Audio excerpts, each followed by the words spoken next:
Pemukiman Israel di Kiryat Shona di bagian utara Palestina yang dijajah berada di bawah serangan roket berat dari Lebanon Selatan.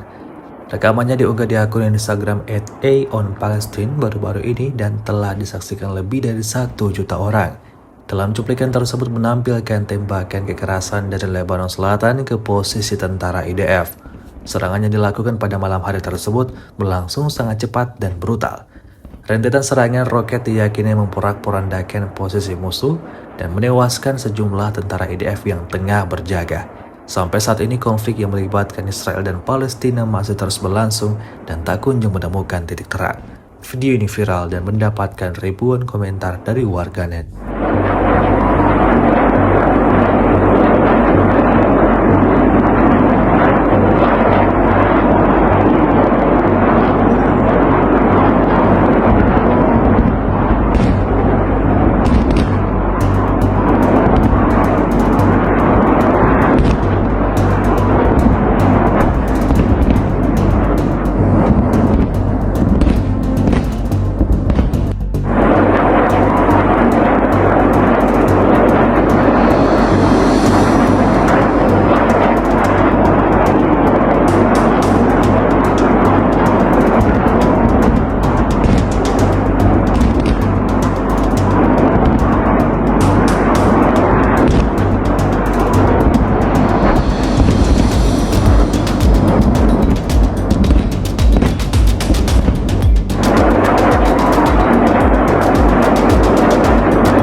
Download Tribun X sekarang, menghadirkan lokal menjadi Indonesia.